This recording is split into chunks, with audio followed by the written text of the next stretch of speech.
So Lawrence, I mean, it's a couple of days now after the fight, and you know, a fantastic win down in Newport in Cage Warriors. You know, how do you feel today?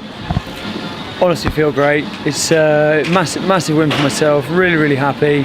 Got the job done, like I said I would. Against a very credible opponent. Fair play to him. He was tough as nails, that kid.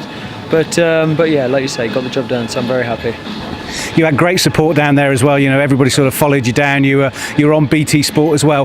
What do you really remember about it though? That is actually one of the crazy things about the fight game. When half of it you don't even remember. You're almost in a little bit of a dream, a little bit of a daze, and then you get hit with that first punch and everything suddenly wakes up, everything suddenly focuses. So yeah, I mean, Cage Warriors is a massive show, and I just thought the professionalism on that show was so different from what I'm used to.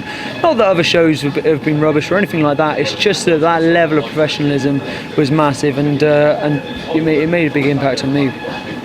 So what are your plans now to be able to build on that great win? Well, the plan is now, I mean, I've got a few sort of niggling injuries, nothing too bad, but sort all of them out, and then probably in the new year, hopefully, fingers crossed, Cage Warriors want me back on fighting and punch people in the face again, so that'll be happy days.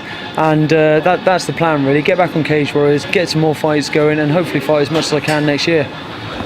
And again for you, I know you're fairly big on social media, but it seemed from what I could tell on the Saturday night, it just went mad. Yeah, it went absolutely crazy. The support was incredible, all about the sport clothing.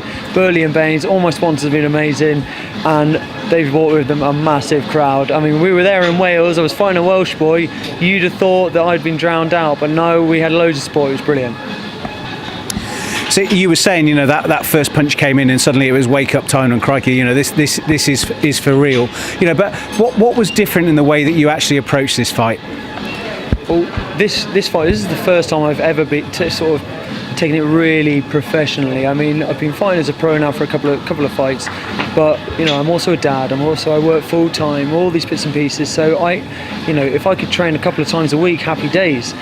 This fight I took really seriously. I trained, 5 days a week, twice a day on those days, and on my days off I was still training once a day on there. So I'm training 7 days a week, most of the time twice a day. Yeah, it's really savage on the body, but that meant that my fitness levels were at a complete high, which you could see in the fight. I didn't gas out at all. I was ready for 3 more rounds, to be perfectly honest. So that made a huge difference, and definitely something I'll be taking into all my fights is that level of cardio, that level of conditioning, and that level of training as well. With that in mind then, how far do you want to take it? What confidence are you going to gain from that win? Honestly, from that fight alone, I mean, that Josh Ellis, really good fighter, really credible guy for me to fight against. And it just makes me just think, I can do this now. I can go ahead, get that Cage Warriors title, knock some kiddie out, steal that off him, and go on to bigger and better things, hopefully the UFC. We'll have to just wait and see, but I genuinely think I can do that. I do not feel like anybody can stand with me. There's no chance of that happening, and they can't take me down either. If Josh Ellis couldn't take me down, no one's going to be taking me down, trust me.